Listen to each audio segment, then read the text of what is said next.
Selamat datang di kanal Spice, St. Philip's Indonesian Congregation Eastwood.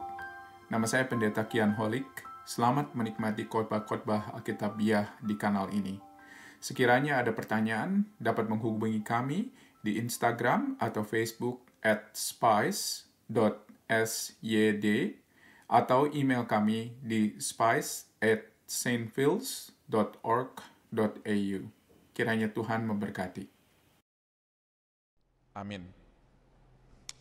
Saudara-saudara, biasanya ketika orang mau dibaptis atau ketika ada orang mungkin yang ingin bekerja di gereja sebagai seorang pendeta, salah satu kesulitan yang dihadapi oleh orang-orang yang mencoba untuk mensortir atau memfilter hal tersebut ialah bagaimana mengukur kematangan kerohanian seseorang. Jadi bagaimana caranya kita tahu kalau misalnya seorang itu misalnya sudah cocok dan sudah tepat untuk dibaptis? Atau bagaimana caranya kita mengukur kematangan kerohanian dari seorang yang akan menjadi calon pastor dari sebuah jemaat, saudara-saudara? Ini pertanyaan yang menarik ya. Betul nggak? Karena apa? Karena kalau misalnya pengetahuan bahasa Inggris, tentunya saudara-saudara itu bisa diukur dengan tes seperti dengan IELTS atau dengan TOEFL. Betul.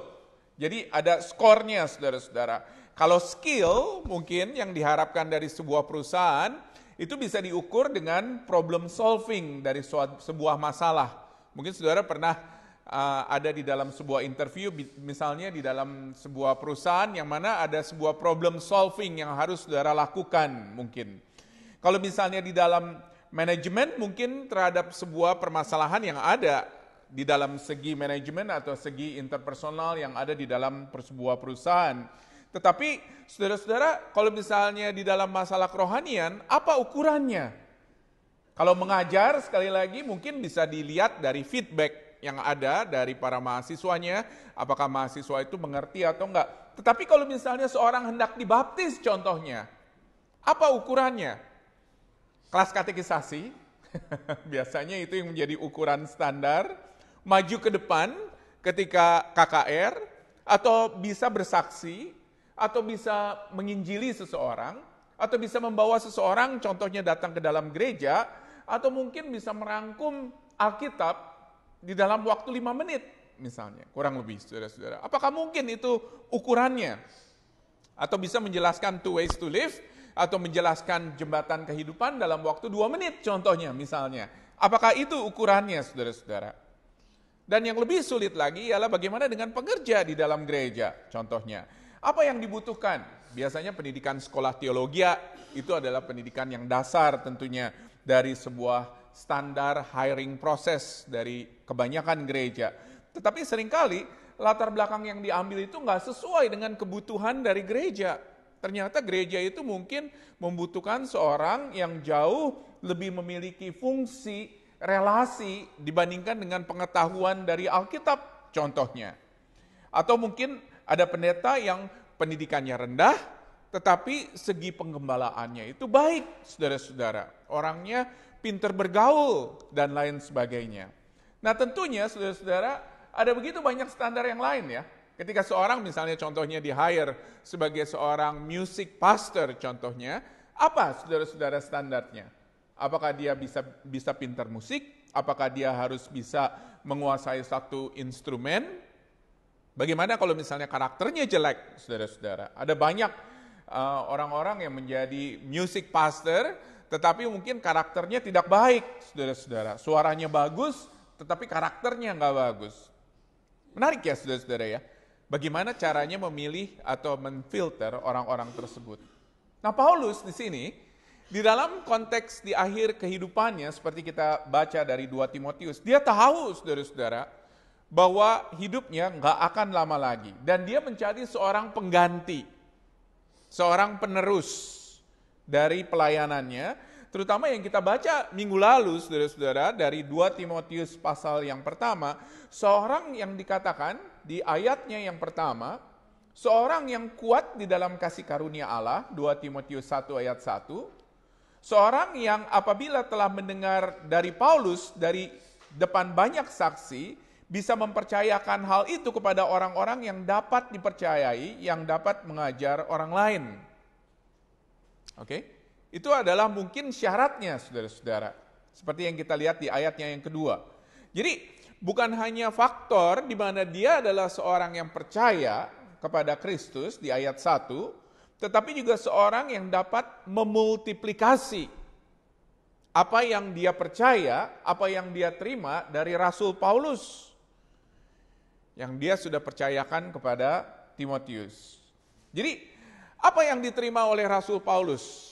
Yang menjadi pertanyaannya itu, yaitu berita Injil.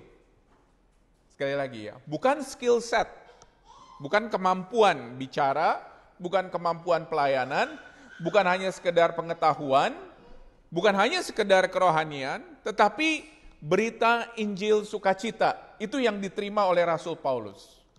Dan ditulis oleh Rasul Paulus di sini kepada Timotius, bukan hanya engkau menerima berita Injil ini daripadaku atau melaluiku, tetapi percayakanlah berita Injil ini kepada orang lain.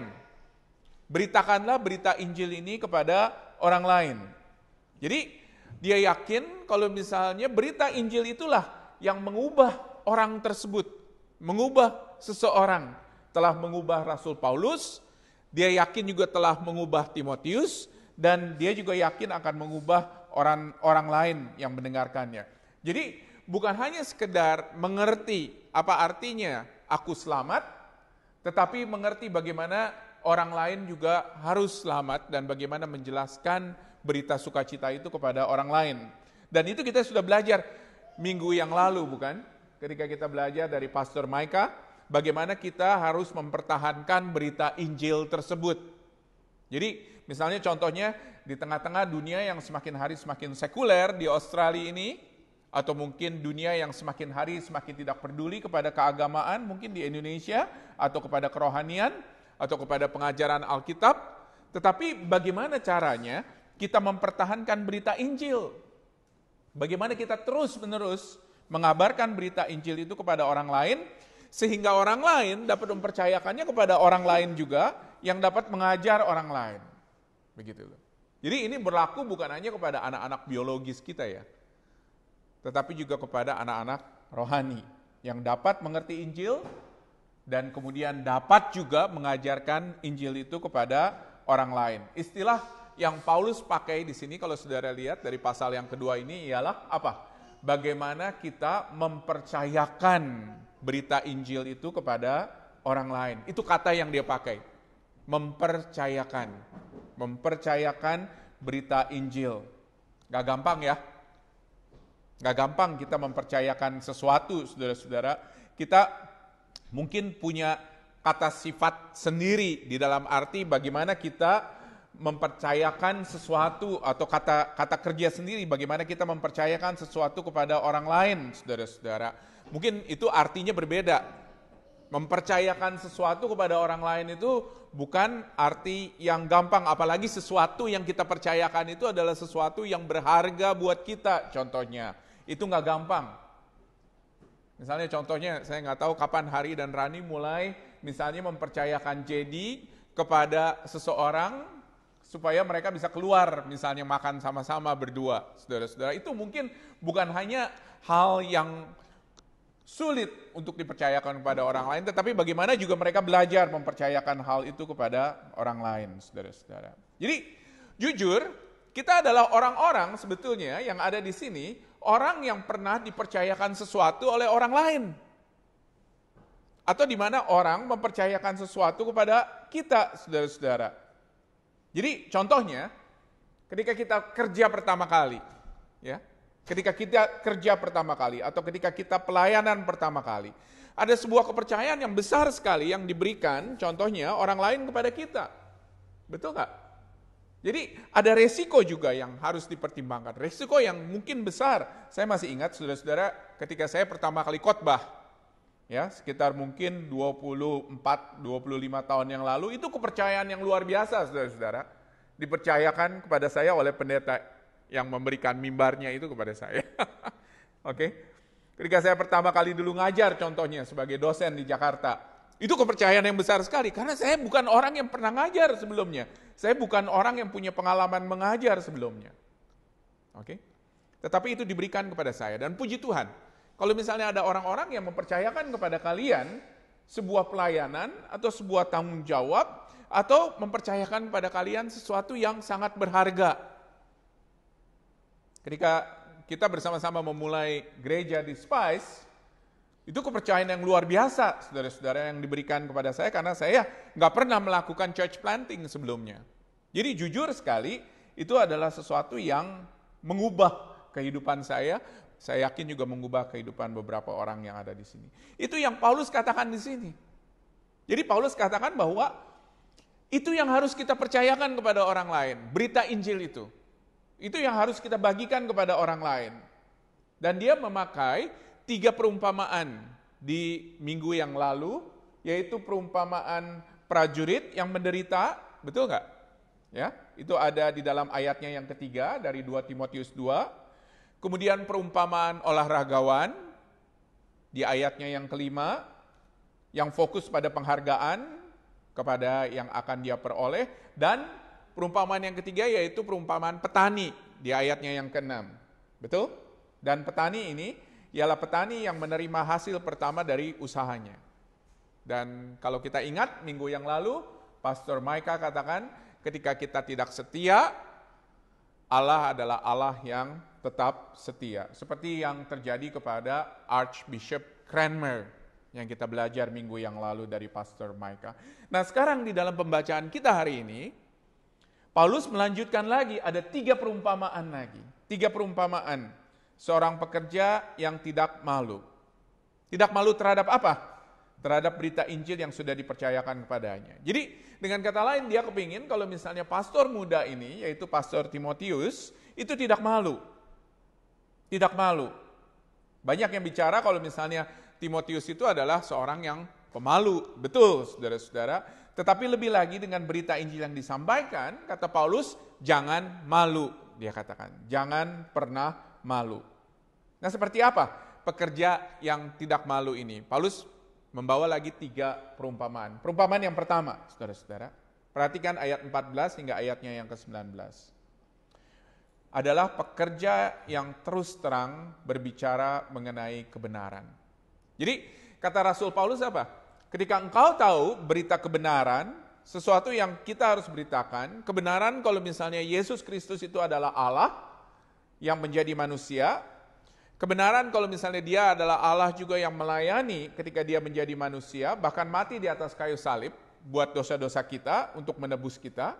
Kalau dia adalah yang sudah mengubah kehidupan saya, dia katakan, sehingga saya bisa percaya kepada Yesus Kristus, maka berita kebenaran itulah yang jangan pernah malu kita beritakan, yang mana kita harus berterus terang berbicara mengenai hal tersebut. Jadi, kata Paulus adalah jangan menjadi pekerja yang malu.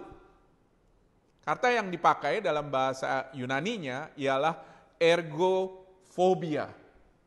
Jadi ergo itu adalah pekerja, fobia seperti saudara tahu. Jadi jangan kita menjadi fobia terhadap diri kita yang adalah pekerja, yaitu pemberita Injil. Dan Paulus di sini bicara memang kepada Timotius sebagai penerusnya, karena dia yang akan membawa berita Injil itu, mengerjakan berita Injil itu.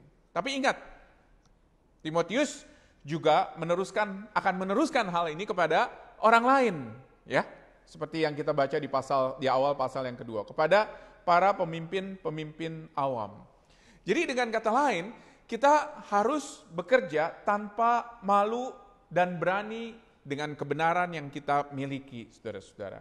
Dan fokus kita ialah kepada pemberitaan kebenaran tersebut. Dan ini bukan hanya pemberitaan yang dari mimbar, tetapi justru pemberitaan yang paling efektif adalah pemberitaan yang dari kehidupan kita sehari-hari. Jadi bagaimana contoh kehidupan kita, itu boleh menjadi sebuah berita kebenaran. Contoh kehidupan kita sehari-hari itu menjadi lebih powerful bahkan dibandingkan dengan kata-kata dari mimbar. Jadi kata Paulus apa? Jangan malu terhadap hal ini. Jangan pernah malu, bekerjalah dengan keras. dengan intensional, ya. Jadi ada goal, ada sebuah tujuan dengan sungguh-sungguh, kata Paulus di ayatnya yang ke-14 itu. Dia katakan kerja dengan sungguh-sungguh dan bukan hanya sekali, saudara-saudara.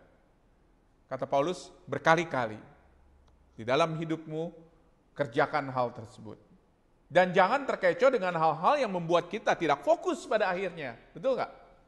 Di ayatnya yang ke-14 Paulus katakan, jangan bersilat kata, jangan mengacaukan orang yang mendengarnya, jangan terlibat pada perdebatan dengan orang Kristen lainnya. Tetapi ketika kita menyampaikan berita kebenaran, kata Rasul Paulus, biarlah yang dasar menjadi sesuatu hal yang utama yang kita sampaikan. Jangan bicara panjang lebar mengenai contohnya, oh baptisan yang menyelamatkanmu adalah baptisan selam dan bukan baptisan percik. Contohnya misalnya seperti itu. Karena apa? Karena hal-hal tersebut itu nggak menyelamatkan. Hal yang menyelamatkan ialah iman kepada Yesus Kristus. Jadi jangan bicara mengenai hal-hal tersebut, kata Rasul Paulus di ayatnya yang ke-16. Apalagi kalau misalnya sesuatu yang tidak ada bukti di dalam Alkitab. Contohnya misalnya, oh kubur Yesus adanya di lokasi A atau di lokasi B, saudara-saudara. Atau pasti di sini atau pasti di situ. Tidak bicara mengenai justru Kristus yang mati dan Kristus yang bangkit. Itu yang pasti. Jadi kata Paulus, jangan terkecoh dengan perkataan-perkataan atau omong kosong, dan itu yang menyebar seperti penyakit, kata Paulus ya. Dia katakan seperti penyakit kanker yang begitu menyebar. Tentunya pada waktu itu tidak ada, saudara-saudara, definisi atau pengertian bahwa penyakit tertentu adalah penyakit kanker atau pengetahuan medis yang mengatakan kata ini adalah pasti kanker. Tetapi kata yang dipakai di sini oleh Rasul Paulus adalah sebuah infeksi darah. Ya, lebih tepatnya infeksi darah yang cepat menyebar. Dan sudah ada contohnya, kata Paulus, dalam kehidupan Hymenaeus dan Philetus. Mereka bicara bahwa kebangkitan itu seolah-olah sudah datang. Dan kita bisa berbuat apa yang kita mau karena kita sudah selamat di ayatnya yang ke-18. Dan ini jelas bertentangan dengan apa yang utama yang harusnya kita beritakan. Seorang pernah berkata begini, saudara-saudara. Dia katakan bahwa let the plain things become the main things. Ngerti nggak? Let the plain things become the main things. Jadi bagaimana kita menyebarkan kabar keselamatan ini? Biarlah kiranya hanya hal-hal yang utama yang menjadi pemberitaan kita. Dan jangan kita ada di dalam perdebatan yang gak berguna. Dan itu yang harus kita ajarkan. Dan itu yang kita harus bagikan. Oleh karena itu banyak orang bertanya kepada saya atau berkomentar, bagaimana saya bisa mengabarkan Injil? Saya belum tahu Alkitab dari cover to cover, atau saya belum masuk sekolah teologi, belajar doktrin ini dan doktrin itu. Dan saudara-saudara, itu bukan artinya kalau saudara bukan berarti seorang yang tidak bisa menyebarkan berita Injil. Karena kalau saudara tahu mengenai hal-hal yang utama, maka hal-hal yang utama itulah justru yang harus kita bagikan kepada orang lain. Let the plain things become the main things, saudara-saudara. Yang kedua, bagaimana kita menjadi pekerja yang tidak malu adalah pekerja yang suci dibandingkan dengan yang berharga. Di sini Paulus memakai di ayat 20 dan 21 perbandingan antara barang yang berharga dan barang yang suci, antara perabot emas dengan perak yang berharga dan perabot kayu dan tanah yang tidak berharga. Tentunya kita tahu bukan mengenai hal tersebut, bukan hanya perabot juga, tetapi mungkin baju atau sepatu kita, saudara-saudara. Betul nggak? Kalau misalnya kita biasa pakai baju atau sepatu yang mahal atau berharga, biasanya kita pakai hal tersebut di dalam saat-saat yang spesial. Kalau ada orang married mungkin, kalau ada pernikahan, kalau misalnya ada acara-acara tertentu. Dan kalau sehari-hari, kita pakai jeans mungkin, saudara-saudara, atau kaos yang quote-unquote tidak terlalu berharga. Kita biasa melakukan hal tersebut. Demikian juga dengan perabot di sini. Yang dimaksud adalah perabot di dalam rumah Allah tentunya. Kalau ada tamu yang istimewa, biasanya kita pakai perabot yang mahal, betul nggak? Tetapi kalau misalnya tamu atau tidak ada tamu, kita pakai perabot yang biasa, saudara-saudara. Nah, kata Paulus apa? Kalau misalnya kita adalah perabot di dalam rumah Allah, yang dipandang Allah, itu adalah bukan harga daripada perabot itu. Bukan nilainya, tetapi kesuciannya. Kesucian itulah, saudara-saudara, yang dilihat oleh Allah. Menarik ya? Menarik sekali. Ketika kita melihat standar, saudara-saudara, orang yang pelayanan di depan mimbar ini dengan mengatakan bahwa, seorang harus mungkin punya skill tertentu. Yang dilihat oleh Allah bukan skillnya ternyata. Yang dilihat oleh Allah ialah kesuciannya. Allah tidak melihat di mana kita lahir, atau apakah kita miskin atau kaya, dari pendidikan di Indonesia atau di Australia, tetapi yang Allah lihat itu adalah kesucian. Kesucian kita di hadapan Dia yang jauh lebih penting. Dan standar inilah yang seringkali kita lupa, saudara-saudara, ketika kita mungkin merekrut orang untuk pelayanan, untuk melayani di gereja. Firman Tuhan jelas mengatakan bahwa kesucian adalah standar yang terpenting di hadapan Allah. Oleh karena itu dari semua doa yang kita panjatkan untuk kita mendapatkan senior pastor, yang mudah-mudahan tidak terlalu lama lagi, ialah bukan hanya skill setnya, bukan hanya sekedar manajemennya, memang manajemennya penting, tetapi yang terpenting itu adalah kesuciannya. Bagaimana dia bisa hidup suci di hadapan Allah. Dan marilah kita menerapkan apa yang penting di hadapan Allah, dan yang juga menjadi penting bagi kita, saudara-saudara, bagi gereja Tuhan. Jadi indikasi dari kesucian ini tentunya di dalam hal-hal yang sangat praktis, kehidupan beribadah, kehidupan doa, seberapa rutin membaca firman Tuhan, kesaksian hidup, membawa bagaimana orang mengenal Kristus, hidup di dalam pengorbanan atau mengorbankan apa yang kita lakukan atau yang kita beli demi saudara-saudara memajukan pekerjaan Injil Kristus. Itu mungkin standarnya, itu mungkin implikasinya. Kesucian lebih penting daripada semuanya itu. Dan itu adalah sesuatu yang jauh lebih berharga di mata Allah. Itu yang mulia. Sehingga alat-alat tersebut layak dipakai oleh tuannya untuk pekerjaan yang mulia. Yang ketiga, yang terakhir. Bagaimana kita bisa menjadi seorang pekerja yang tidak malu adalah pekerja yang memiliki hati seorang hamba. Hati seorang hamba. Kata yang di sini yang dipakai adalah doulos. Hamba, saudara-saudara. Apa ciri-ciri hamba pada zaman Paulus? Beda ya dengan hamba atau dengan mungkin orang-orang yang kita biasa sewa di sini untuk melakukan sesuatu untuk kita, contohnya. Tetapi hamba itu apa? Hamba itu pada zaman Paulus adalah komoditas.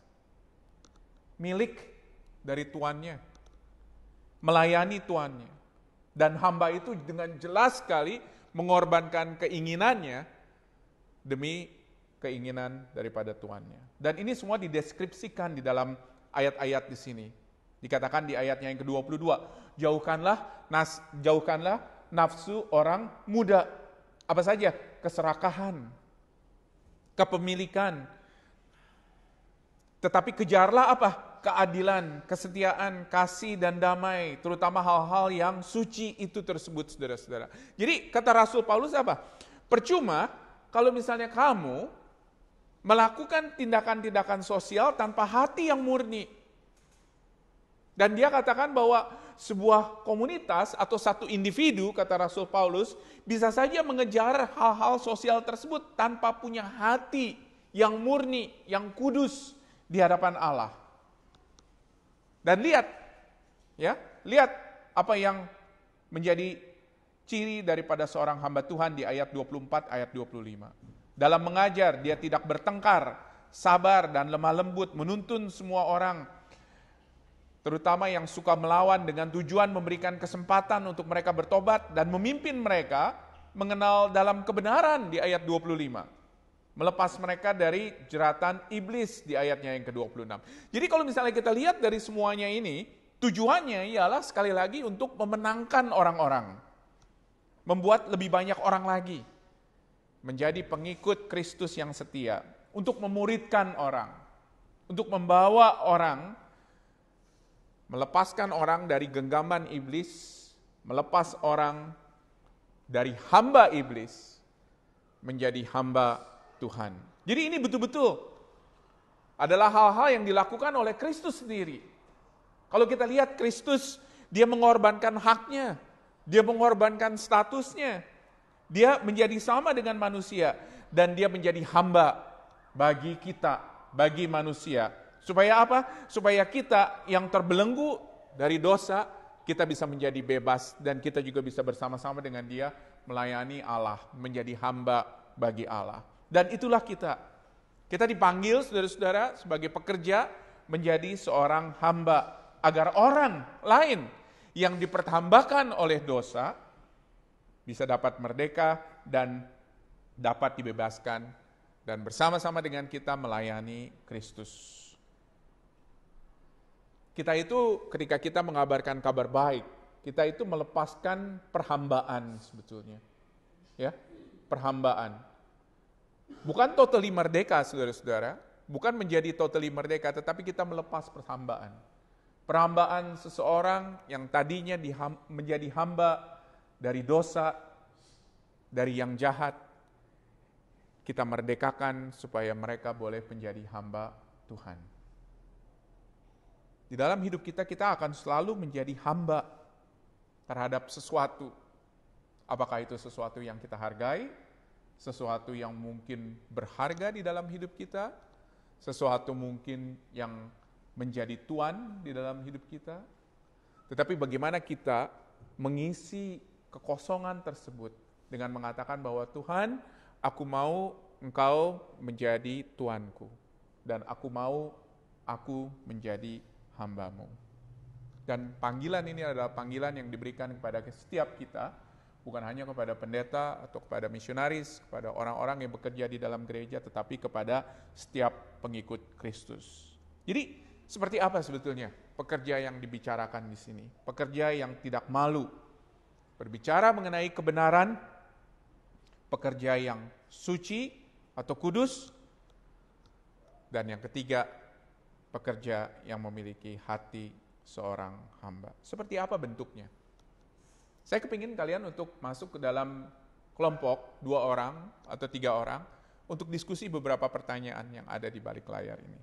Oke, 3 pertanyaan. Dan saya rasa lebih baik untuk kita pilih begitu ya. Satu kelompok daripada bicara 3, mendingan satu kelompok bicara 1 saja. Oke? Dan jadi saya akan minta kelompok yang di sini mungkin 3 orang bicara yang nomor 1, kemudian di sini ada 3 orang lagi bicara nomor 2, dan 3 orang lagi bicara nomor 3. Oke? Ya.